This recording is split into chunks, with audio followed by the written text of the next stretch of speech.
చొక్కా చింపుకుంటున్నారా? కానిండి అయ్యా, నేను కాసేపు ఎయిట్ చేస్తాను.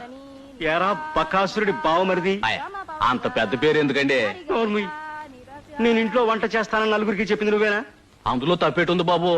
రోజు రోజుకి నీకు ఒళ్ళు వచ్చేస్తుంది, లేత వంకాయలా నవరంలాడిపోతున్నావని మా ముష్టోళ్ళ సంఘం వాళ్ళందరూ అంటుంటే, పలానా అయ్యగారి వంటే దీనికి కారణం, ఆరే బాగా పెట్టి నా ఒంటిని పోషించుకుంటున్నారు అన్నాను బాబు.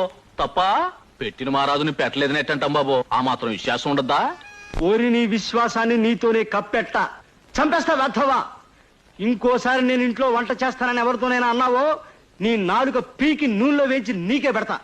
మళ్ళీ మా ఇంటికి వచ్చి అయ్యా ధర్మం చేయండి అన్నావంటే చచ్చావన్నమాటే. అడుక్కోవడం కూడా చేత కాదు, వేధవా వేధవా అని.